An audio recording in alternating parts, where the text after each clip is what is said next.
हम सभी जानते हैं कि देश भर में राखी के त्योहार को बड़े ही धूमधाम से मनाया जाता है और राखी का त्योहार आते ही हिंदू पर्वों की लाइनें लग जाती है। रक्षाबंधन के दिन बहनें भाई की कलाई पर राखी बांधती है उनकी लंबी आयु के लिए और भाई उनकी रक्षा का वचन लेते हैं। तो रक्षाबंधन मनाना तो वैसे हर किसी को अच्छा लगता है और लगे भी क्यों ना, ये है ही इतना पवित्र त्योहार। लेकिन क्या आप लोग जानते हैं कि इसकी शुरुआत हुई कैसे? अगर नहीं पता या आधा अधूरा भी पता है तो आपको इस वीडियो में इसकी पूरी जानकारी मिलेगी रक्षाबंधन की पौराणिक कथाओं से। तो ये जानने से पहले आप वीडियो को लाइक एंड चैनल को सब्सक्राइब जरूर कर लेना और बेल आइकन को जरूर प्रेस कर लेना, जिससे आपको ऐसी वीडियो की नोटिफिकेशन मिलती रहे। और कमेंट में जरूर बताना कि आपको ये वीडियो कैसी लगी और हैप्पी रक्षाबंधन जरूर लिख कर जाना। हिंदू धर्म में भाई बहन के प्रेम का पावन पर्व होता है रक्षाबंधन, जिसे बड़े ही धूमधाम से मनाया जाता है। लेकिन क्या आप जानते हैं कि भाइयों को राखी बांधने की परंपरा कब से शुरू हुई और कैसे शुरू हुई? रक्षाबंधन से जुड़ी कई दिलचस्प पौराणिक कथाएं चलती आ रही हैं जो इस त्योहार के महत्व को बताती हैं। चलिए जानते हैं रक्षाबंधन की पौराणिक कथाएं। शुरू करते हैं, वीडियो में एंड तक बने रहना।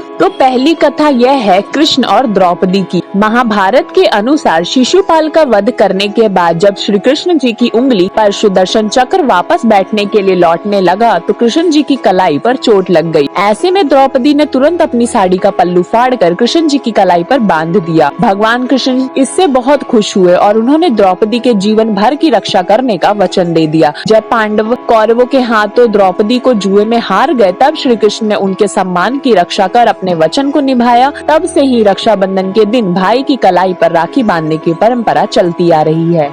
दूसरी कथा यह है जब पत्नी ने बांधा था पति को राखी। पौराणिक कथाओं और ग्रंथों के अनुसार जब देवताओं और असुरों में भीषण युद्ध चल रहा था और राक्षसों से देवताओं की सेना को पराजय का सामना करना पड़ रहा था, यह देख इंद्रदेव की पत्नी सची को अपने पति और देवताओं की चिंता सताने लगी। उन्होंने कठोर जप तप किया और एक रक्षा सूत्र बनाया। धार्मिक मान्यताएं हैं कि सची ने यह रक्षा सूत्र अपने पति इंद्रदेव की कलाई पर बांधा, जिसके बाद राक्षसों को पराजित करने की शक्ति प्राप्त हुई उन्हें। इंद्रदेव की पत्नी सची ने रक्षाबंधन के दिन उन्हें राखी बांधा था, इसलिए इस दिन राखी बांधने की परंपरा शुरू हुई। अंतिम कथा यह है जब माता लक्ष्मी ने बांधी थी राखी राजा बलि को। राजा बलि भगवान विष्णु के परम भक्त थे। वे दान पुण्य में विश्वास रखते थे। विष्णु जी ने अपने भक्त की परीक्षा लेने के लिए ब्राह्मण यानी कि वामन के रूप में उनके पास पहुँचे। राजा बलि यज्ञ कर रहे थे। विष्णु जी ने राजा बलि से 3 पग भूमि दान में मांगी। राजा बलि ने ब्राह्मण की मांग को स्वीकार किया। ब्राह्मण ने पहले पग में भूमि और तीसरे पग में आकाश नाप लिया। राजा बलि समझ गए कि यह भगवान विष्णु है। उन्होंने तुरंत भगवान के तीसरे पग के सामने अपना सिर रख दिया।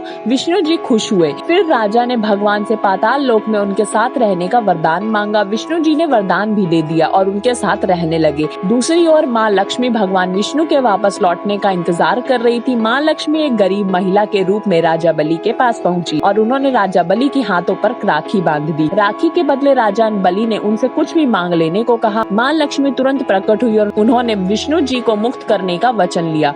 राखी का मान रखते हुए राजा बलि ने भगवान विष्णु को वापस स्वर्गलोक भेज दिया। तो वीडियो को यहीं एंड करते हैं। वीडियो अच्छी लगी हो तो वीडियो को लाइक एंड चैनल को सब्सक्राइब किए बिना मत जाना। कमेंट में जरूर बताना आपको वीडियो कैसी लगी। वीडियो को ज्यादा से ज्यादा शेयर करना। हम मिलेंगे किसी नेक्स्ट इंटरेस्टिंग टॉपिक के साथ।